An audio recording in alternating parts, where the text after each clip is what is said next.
আসসালামু আলাইকুম সুপ্রিয় দর্শক। আজ 11 মের সর্বশেষ আবহাওয়ার বড় আপডেট নিয়ে আবারও হাজির হয়েছি। আজকের এই বিশেষ প্রতিবেদনে আমরা জানব বঙ্গোপসাগরের সম্ভাব্য নিম্নচাপ, দেশের বিভিন্ন অঞ্চলের ঝড় বৃষ্টি, বজ্রপাত, দমকা হাওয়া, তাপমাত্রা পরিস্থিতি এবং আগামী কয়েকদিনের সম্ভাব্য আবহাওয়ার বিস্তারিত তথ্য। দর্শক, বাংলাদেশ আবহাওয়া অধিদপ্তরের সর্বশেষ তথ্য অনুযায়ী দক্ষিণ পশ্চিম বঙ্গোপসাগর ও আশপাশের এলাকায় একটি লঘুচাপ সৃষ্টি হওয়ার সম্ভাবনা তৈরি হয়েছে। আবহাওয়াবিদরা বলছেন এই সিস্টেমটি ধীরে ধীরে শক্তি সঞ্চয় করতে পারে। যদিও এখনই ঘূর্ণিঝড় বলা হচ্ছে না, তবে সাগরের পরিবেশ অনুকূলে থাকলে এটি আরও শক্তিশালী হয়ে উঠতে পারে। এদিকে দেশের বিভিন্ন বিভাগে বজ্রসহ বৃষ্টি অব্যাহত থাকার পূর্বাভাস দিয়েছে আবহাওয়া অফিস। বিশেষ করে রংপুর, রাজশাহী, ঢাকা, ময়মনসিংহ, চট্টগ্রাম ও সিলেট বিভাগের ওপর দিয়ে অস্থায়ী দমকা হাওয়াসহ বজ্রবৃষ্টি বয়ে যেতে পারে। কোথাও কোথাও কালবৈশাখী ঝড়ের মতো পরিস্থিতিও তৈরি হতে পারে। আজ সকাল থেকেই দেশের অধিকাংশ এলাকায় তীব্র গরম অনুভূত হয়েছে। চট্টগ্রাম, কুমিল্লা, ফেনী, কক্সবাজার ও যশোর অঞ্চলে তাপমাত্রা ৩৬ থেকে ৩৭ ডিগ্রির কাছাকাছি পৌঁছে গেছে। ফলে জনজীবনে অস্বস্তি বেড়েছে। তবে বিকেলের পর মেঘ বৃদ্ধি পেলে অনেক এলাকায় বৃষ্টি শুরু হতে পারে।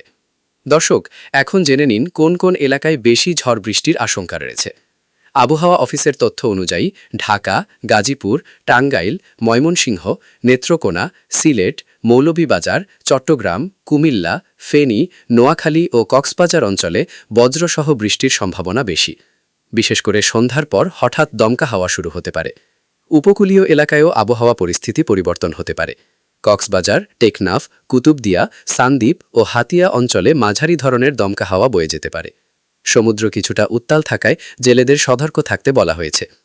অনেকেই জানতে চাচ্ছেন, এই নিম্নচাপ কি ঘূর্ণিঝড়ে রূপ নিতে পারে? দর্শক, এখন পর্যন্ত আবহাওয়া অফিস সরাসরি ঘূর্ণিঝড়ের ঘোষণা দেয়নি।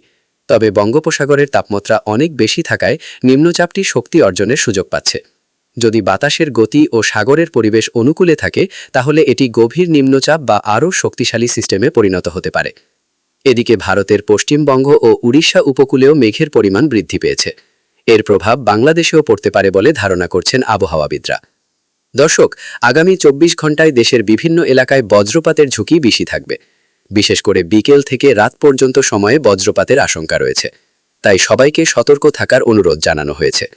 বজ্রপাতের সময় যা করবেন: খোলা মাঠে অবস্থান করবেন না, বড় গাছের নিচে আশ্রয় নেবেন না, মোবাইল ফোন চার্জে দিয়ে ব্যবহার করবেন না, বজ্রপাতের সময় বিদ্যুতের সংযোগ থেকে দূরে থাকুন।